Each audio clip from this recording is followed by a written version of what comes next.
केन्द्रापड़ा जिला राजकनिका ब्लॉक खरस्रोता नदी भद्रक जिला को पानी जीवा प्रकल्प और भितरकनिका बंचिबा मरिबार छक्कापंजा आंदोलन में आज सामिल होइछन्ति भारतर जलपुरुष भाव जनाशुना डॉक्टर राजेंद्र सिंह। आज डॉक्टर राजेंद्र सिंह केन्द्रापड़ा जिला मुख्य डाक्तरखाना एही प्रसंग पई अनशनरत श्रीकांत को भेटी प्रकल्प संपर्क में आलोचना करिछन्ति। सम्मेलन में हम सब ने, पूरे देश भर के लोगों ने खरस्रोता के लिए चलने वाले आंदोलन के समर्थन में संकल्प लिया है। आपके भी उड़ीसा से सुदर्शन दास हमारे साथ चेन्नई में थे। इन्होंने यहाँ के इस आंदोलन के विवरण को बताने के बाद हमारे सम्मेलन में सर्वसम्मति से प्रस्ताव आया है कि हम भारत भर के लोग उड़ीसा की इस खरस्रोता नदी के इस आंदोलन में खरस्रोता नदी को बचाने के लिए उनके साथ हैं। दोस्तों, नदी सबके लिए होती है, तो हम कोई भद्रक के लोगों का पानी नहीं रोक रहे हैं। हम चाहते हैं कि सबको पानी मिले, लेकिन एक कंपनी धोखा देकर घरों में नल लगा के और नल में जल देने की बात कर रही है। दोस्तों, ये धोखा है उस कंपनी का। वो अपने पोर्ट के लिए पानी ले जाना चाहती है, वो एक पोर्ट बना रही है उधर। इसलिए हम उनके धोखे को धोखा देने से पहले समझ गए हैं। इसलिए हम इस आंदोलन में उड़ीसा के आंदोलनकारियों के साथ हैं जो इस नदी को बचाना चाहते हैं। देश प्रशासन जबरदस्ती कर रहा है, 144 जारी करा रहा है। ये प्रशासन का अन्याय है, लोकतंत्र की हत्या है।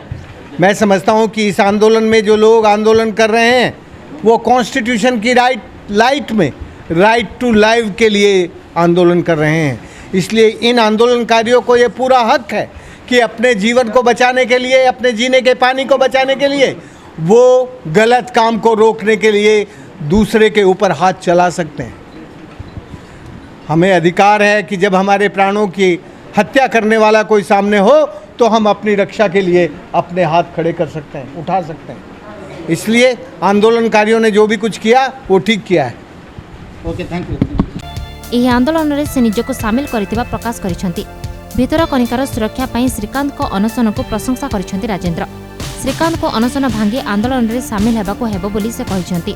राजेंद्र खरस्रोता नदीर प्रकल्प स्थान, राजकनिकार अनशन स्थान और भितरकनिका को जाय अनुध्यान करी आंदोलन को आगक नेबाको कहिसेंति।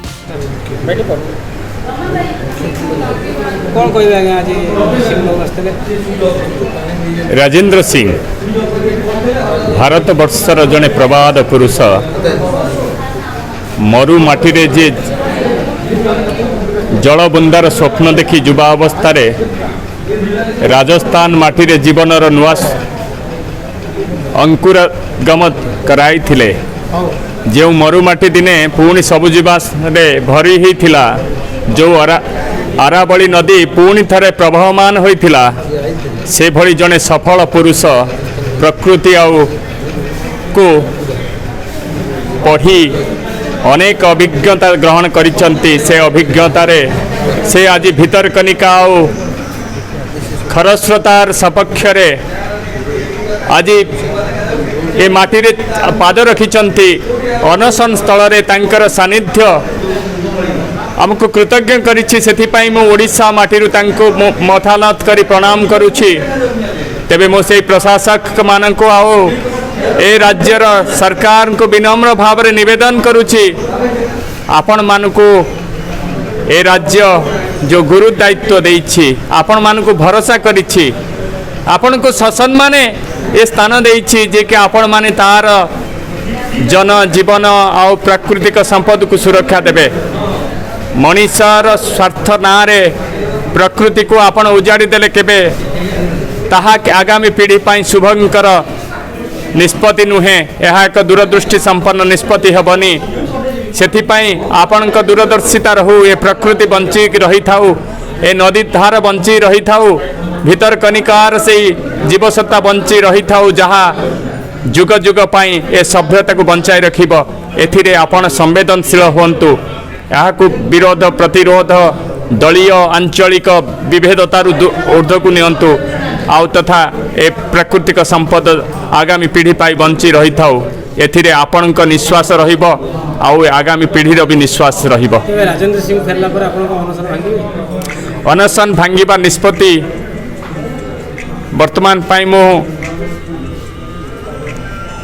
नवा को जाइनी मु से प्रशासक मान को अनुरोध करुछि एबे भी आपण माने एबे भी उचित समय रही आपण माने आपण को उत्तरदायित्व को लिभांतु जहाँ भी भितरकनिका और खरस्रोतार सुरक्षा पाई जहाँ आईन और विधि विधान अच्छी ताको एड़े जीवा पाई आपण माने एमिति नीरव रहिले ताहा से नीरवता आपण को मुकळेया पाई बाध्य करिवो। आज को जगह को आसीथिले आ कोन देखिले कोन अनशन भंगिया कथा कोन चिंता कले श्रीकांत देखो महानदी बचाओ आंदोलन पक्षर आज आम राजकनिका खरस्रोता नदीर जो आंदोलनकारी मान पाखु आम जाऊँ एवं रास्तार श्रीकांत बाबू जो 15 दिन धरिकी जो अनशन करचंती से अनशन को समर्थन दबा सहित से अनशन रु निवृत्त करने राजेंद्र सिंह अनुरोध करचंती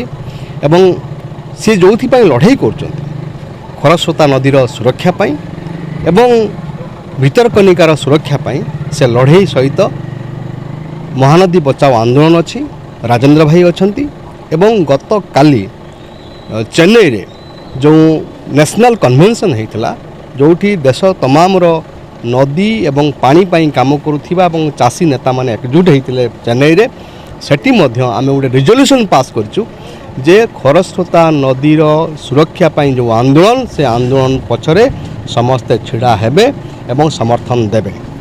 चेन्नई रे निष्पत्ति ये जो प्रस्ताव गृहीत होता एवं आज राजेंद्र सिंह आसचंती आमे जाऊँ वर्तमान खरस्रोता आंदोलनकारी पाखक सेठी गोटे साधारण सभा अच्छी अच्युतपुर रे साधारण सभा अच्छी एवं ये आंदोलन वास्तव रे राज्य सरकार जदि सामान्यतम तांकर थिबो गणतंत्र उपरे भरोसा परिवेश को सुरक्षा करने क्षेत्र में तांकर जदि किछि सामान्यतम तांकर उद्वेग थिबो तेबे आंदोलनकारी सहित आलोचना करंतु समाधान रास्ता बाहर करंतु एवं लोकों को उपरे जुलुम राति अधिया गिरफ या बंद करंतु। श्रीकांत बाबू को अनशन को आम सेठू फेरला परे पुणी आसबू तांको बुझेबू एवं श्रीकांत भली जड़े उदीयमान युवकर बहुत आवश्यकता अच्छी ए देशर नदी गुड़ी को बचाइवाई प्रकृति को बचाइवाई बायोडाइवर्सिटी को बचाइवाई अनशन करिकी जो सरकार संवेदनहीन सरकार तांको पाखरे अनशन कले किछि तार फल मिलिबो नाही से दृष्टि आम निवेदन करने पुणी आसबू जे सी अनशन रु क्षांत होंतु किंतु आंदोलन रे जमती सी जो स्पिरिट नहीं आंदोलन करचंती से आंदोलन से रहंतु। ब्यूरो रिपोर्ट ONA खबर।